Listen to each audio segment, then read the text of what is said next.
thank you, John and Nancy, for once again inviting me to speak as a Coptic minister. And thank you, Michael, for introducing me, as always. Very nice. So appreciate everyone for being here virtually.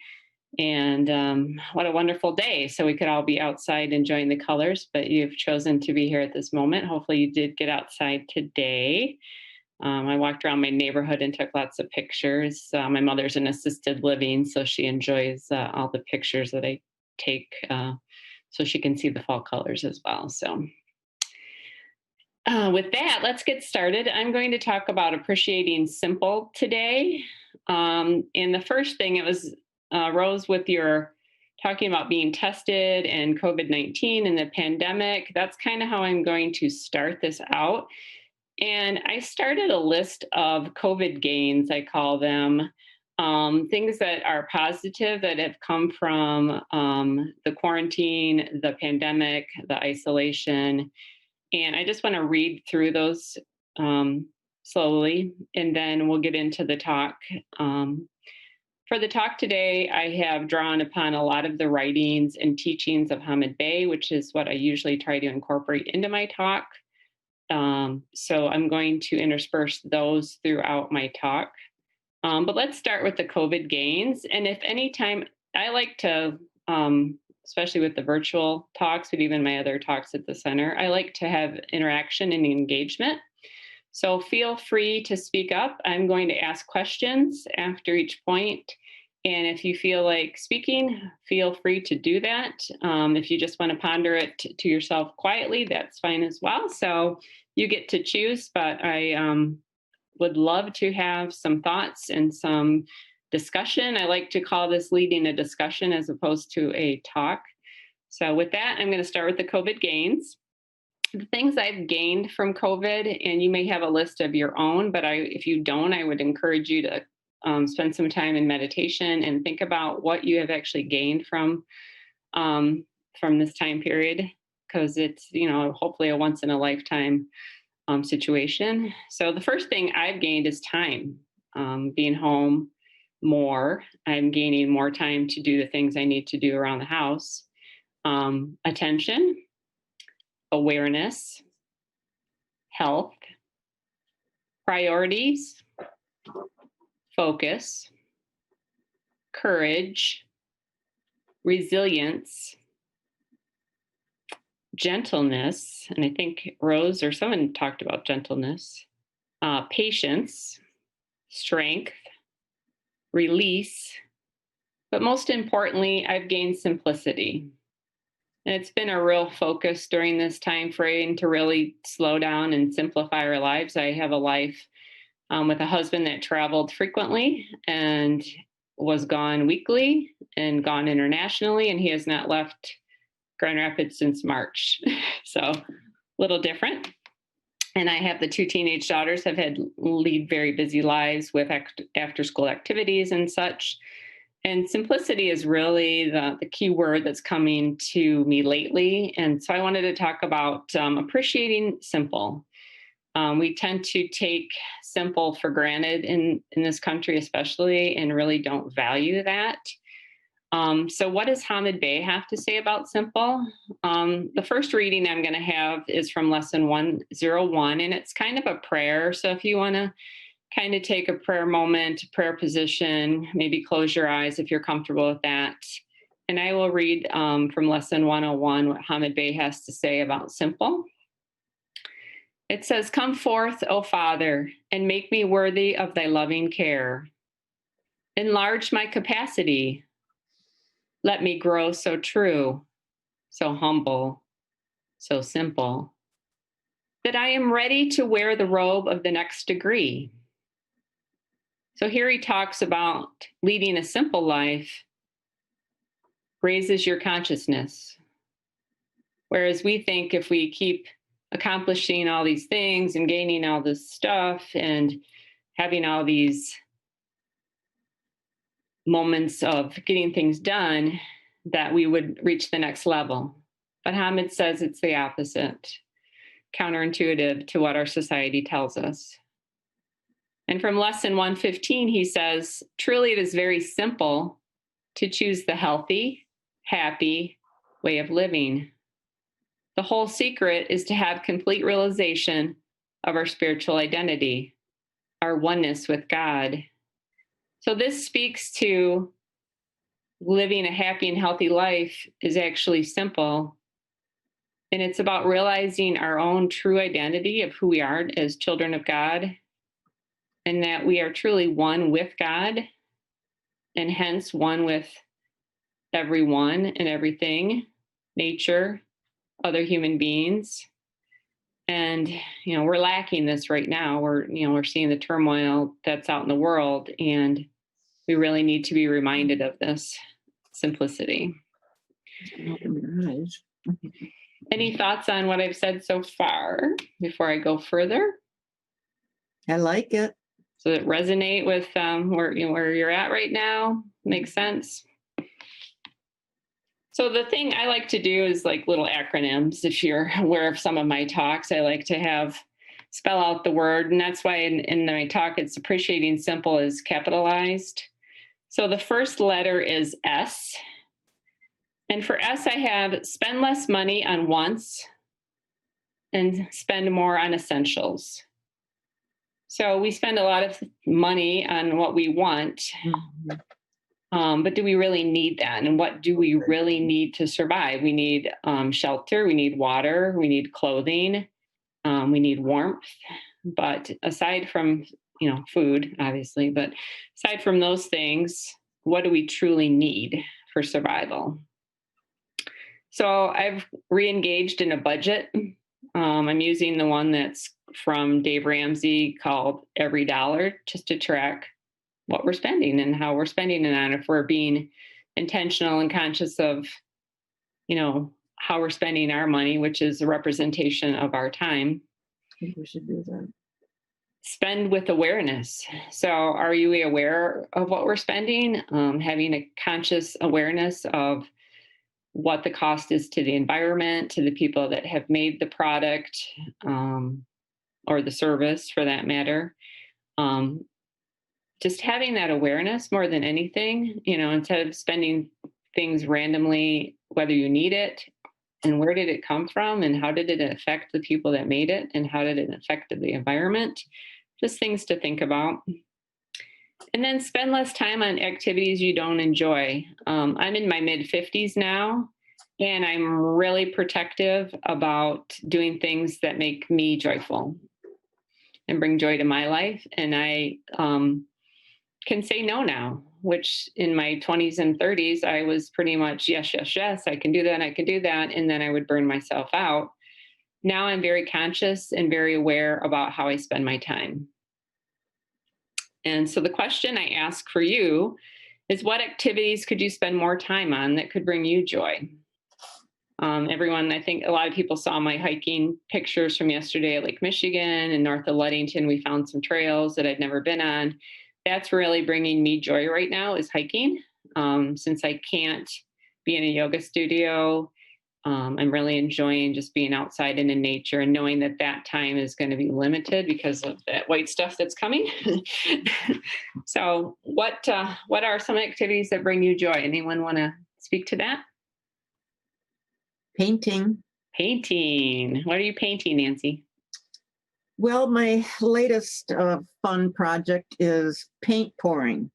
Paint pouring, interesting. Yeah. Sounds fun. Yeah, it is. What are your favorite colors to work with? Well, I like all colors, but I find that orange and yellow and green really look nice together. I love orange and green are my two favorite colors. So. Okay. Very partial to those two. So. Yeah. Anyone else? Bird watching. Oh, cool. The first thing I did this morning was refill my bird feeders. They go through it really fast. Yeah. And I just love to watch. I don't think I have a lot of strange, unusual birds, but the cardinals are always beautiful. And I have some woodpeckers that are really nice looking too, I guess. And the blue jays, well, they're they're just beautiful. They're not unusual birds. They're just pretty birds. I think with the whole situation in the spring and summer, I've spent a lot more time bird watching. I live near a marsh in the woods, and we have a lot of birds coming to our feeders. And I think this is the first year that I really sat and just watched birds like in an afternoon. So it's been one of those COVID gains for sure. So yeah. Awesome. Cool. Anyone else? Before we move on? I have been painting also. I've been doing those adult paint by numbers. So I'm making some autumn paintings for one of my honorary kids. Mm. And then I've been building the biggest doghouse that I think we've ever seen. And you have a dog? Yeah, he's curled up in the chair next to me. What kind of dog? He is a Catahoula. Ooh, I don't know. So he's super rare, and he's supposed to be spotted, but he's jet black. Very cool. Very cool. Well, thank you for sharing. Big dog? What? Is he a big or a small dog? 55, 60 pounds. Oh, It's a pretty big dog. yeah. He has half the chair. So the next letter we're looking at is I, and I have that as invest in yourself. So invest in materials that inspire you.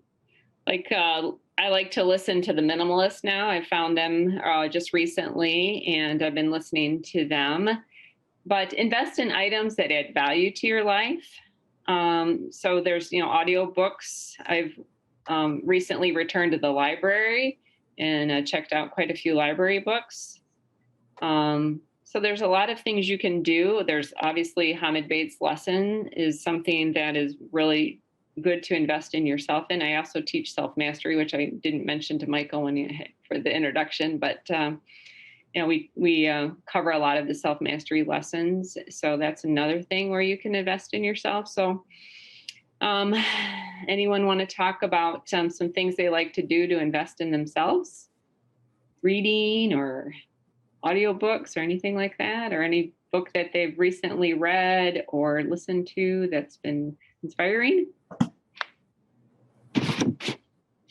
I know you're all big readers. Yesterday, I watched the Ancient Mysteries Conference from Virginia Beach that the ARE has Friday night and Saturday all day. Normally, that would have been a trip to Virginia Beach, but because of COVID, they did it by Zoom. So this is the first time I've actually attended one of those conferences, which was fun. So except that you don't see the people when you do this. You just hear the lectures. Yeah. That's nice you're able to do that and engage in it. So that's cool. Awesome. I got Orchin's book. Yes, I started that as well. That's very good. And I love the meditations too. That's kind of a fun twist in a book, to be able to read a little passage and then do a meditation on it. So I'm enjoying that as well, Rose. Just started it last week. So very good. Anyone else? I'm doing 40 Days and 40 Nights with Tina Spalding, Channeling Jesus. Wow. And I'm on day 32. Well, you're almost done. Yeah, very inspirational. Oh, I bet. Life-changing, I would imagine. Yes. So what everybody that's been doing it that I know has been telling me, yes. So we are talking about appreciating simple. And as we go through the letters of simple, I wanted to read a quote from Hamid Bey regarding appreciation. He talks a lot about appreciation. So from lesson 79, he says, it is important that you learn to appreciate both the little and the big. When you do this, you do not wait for tomorrow, but enjoy the present. If you lose that moment of the present, you lose the most precious thing of life itself, for it is the moment of truth. And really with October and the fall colors, I'm always reminded of just being present, because this is going to end soon. So it just really brings us back to the present and just really just be in that moment and be present. So with that, we'll move on to M, which is minimize. So minimize clutter or unnecessary items. I've been reducing items, not only buying less, so like a no buy, or items I'm buying, I donate, give away, or sell items. I've been giving away a lot of items to Women's Mission raising money for that. My mom has recently moved into assisted living, so I had to deal with all of her items. So we're doubled up on that. So I've been trying to reduce the amount of things, the amount of visual stimulation in my room, although you can see my bookcase is still very full. I cannot get rid of books. I have a very hard time with that. But, minimize when you can, what you can, look for items that add value to your life, but also minimize your negative thoughts or ideas from the past. Maybe you're living with a past idea that no longer suits you. And you need to let that go. And, we have the beautiful trees letting go of the leaves right now. And that's a great representation of just being able to let go, and everything's going to be okay. So is there any areas in your life that you can minimize? And this can be including your diet as well. Maybe there's some things you need to eliminate from your diet or minimize from your diet. John, I know you're all about healthy, clean eating. So diet, meditation, exercise. Diet, meditation, exercise. That is our motto. That's the foundation of the Coptic Fellowship. Yeah, absolutely. That's very, And we endorse that 100%. Mm-hmm. Simple, but not easy. Mm-hmm. Very much so. So anyone have thoughts on that? I think one of the most important powers we have is the power of habit. Mm-hmm. And when we decide that we're going to diet, meditation, exercise, and I do a lot of counseling, and the one thing people say, because they're very busy, say, I'm too busy to do that today. That's the violation of the pledge and the commitment to it. Right. So that brings a lot of success in your life, mostly health. And then you become a prototype for others to emulate. Absolutely. That's what we're doing when we're teaching Coptic principles. Mm-hmm. That's what Hamid Bey and my other teacher, Master Stanley, taught us. It's very important. When you start something, finish it. You gain a lot of self-respect and admiration for yourself. Because self-love is one of the things we have to really learn to appreciate. Absolutely. Well said. Thank you very much for sharing that. So you seem to know a lot, John. Been studying these lessons, huh? Thank you for that. So what does Hamid Bey have to say about that? Another quote on appreciation: allow time for thoughts to flow, for ideas to enter, to manifest, for love to abide, and to appreciate where you are and what you are right now to the fullest. So appreciate where you are and appreciate what you are. It's all about appreciation. Simplify and appreciate. So with that, we'll move on to the P, plan and prioritize. And we say a lot, we have to have a lot of priorities. Well, you can only really have one priority, because priority, meaning of priority is the first thing. So it really doesn't make sense to have a lot of priorities. You really need to focus in and zero in on having a priority. So with each day, I like to plan my days. I like lists. Have a to-do list, and what is the top priority of that day? But also have a to-don't list. What don't you want to do? What shouldn't you be doing? Maybe there are some things that need to be on a to-don't list. I don't need to say yes to everybody and everything. So have a focus for the day, whatever that day is and whatever that day brings. Yesterday, my focus was spending time in nature, spending time with my friends, my husband, and just having a self-care day. So that was my priority. But tomorrow, school starts again, and Rockford, where my kids go to school, they're now home for 2 weeks. So that's a little change of pace. And so there will be homeschooling for 2 weeks at our house. So that's going to be a different priority. So what is the priority for the day? So think about that each and every day. Start your day and your meditation and think about your priority and keep that focus in mind. Hamid Bey says, appreciate the reality of each moment, even though it is comparable in many ways to previous experiences. Each moment has its beauty because at that moment you deserve it. If you appreciate that moment, you will have a greater moment. So appreciation of the current moment actually brings a greater moment. Any thoughts on that before we move on to the next letter? I like to feel that every day I have accomplished a project. Mm-hmm. You know, I don't take on big projects, but, you know, at the end of the day, I can say, I guess just because I'm a to-do person, Yes, Nancy. I washed the windows today, you know? Exactly. Something. Right. That sort of thing. I didn't waste my time. Yep. I did something. So, and of course, I always recruit my partner here. Yeah, very good to have a partner. So We cleaned the garage yesterday. that was a great day for that. Yeah. And he did it. He didn't complain. So you cleared the clutter and you minimized even before my talk. Brilliant. You must have got the message. Yeah. John, are you psychic? No, I'm physic, not psychic. Very good. Very good. All right. L. L is for learn. I have a degree in Spanish, but that was 30 years ago. But I'm still studying Spanish right now, and I'm trying to relearn it. Because as Michael said, my goal is to walk the Camino de Santiago in 3 years when my daughter graduates. And so I need to brush up on my Spanish. So I'm learning. I'm continually learning.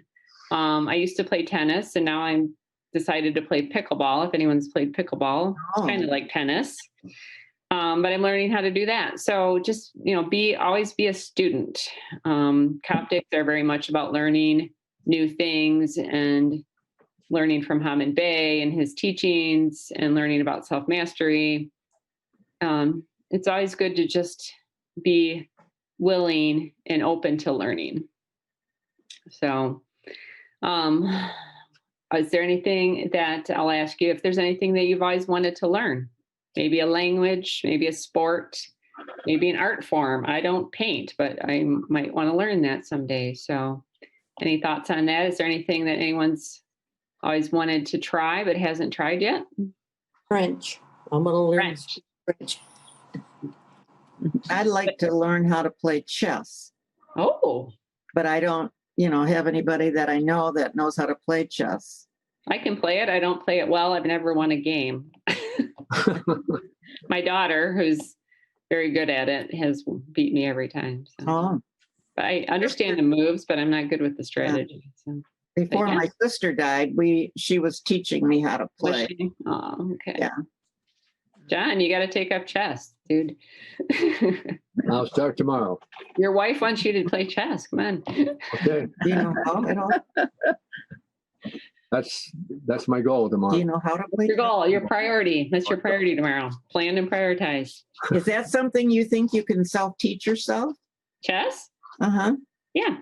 Yeah, I would YouTube videos. There's probably thousands of those, but just look at the rules and then there's probably some YouTube videos, I would guess, but I want to get back to archery. Oh. I was pretty good at it when I was a kid, but I haven't picked up a bow and arrow in a long time. And here I come to find out that my grandson saw the West Michigan Archery there in Rockford. And so I don't think they're open yet, but I don't know. As soon as they are, I think I'm going to have a whole handful of people that want to go with me. So. Good. My youngest daughter was into archery at one time. I don't know, she was like 9 or 10 years old. And so she took a lesson there, and it's a great facility and they do a very nice job. So yeah, that's awesome. Very cool. So Michael, you've been very quiet, so we need to hear from you. How's your audio? Is it okay? I think so. I was on mute. Okay. Mute. The late night potty breaks for our puppy, and noticing he said Mars is the closest it's going to be in for the next 30 to 50 years. What did he say? Okay, so last night we were coming home and there was a bright star in the sky. I thought it was Venus, but we were wondering if it was Mars. I wonder if that was probably Mars, wasn't it then? A little bit red. It's like, if you look yes. Maybe we could go there now. This is the closest it's going to be in 25, 30 years, whatever they said on TV. We saw it last night. It was incredible on our way home from the lake. So very cool. I think Venus and Jupiter is the closest too right now. So okay. Any astrologers in the room would be interested to get your take on that. Now, that's a subject that's always fascinated me too, astronomy. Oh. Yeah. Yeah. Yeah, I don't know a lot about it, but it's fascinating, and I definitely feel the effects of the energies. So I just don't know why, but I do. So that's cool. Very cool. All right. So what do we want to go? The last letter is E. So for E, I have experience, and I talked about walking the Camino. Right now, because of technology, I am walking a virtual Camino with my husband. So we have an app that started us in France, and there's a map, and we can follow based on how many miles we walk every day. It shows our location and what the street view looks like and what the Google Earth view looks like. So I'm virtually walking the Camino right now. So I'm having a little experience, but not the full experience. But experience life through living it. We have spent a lot of time on social media and on our technology, and the nature of life right now is that we have to do that like this. But really, life is about living, and life is about experience, and that's really the bottom line.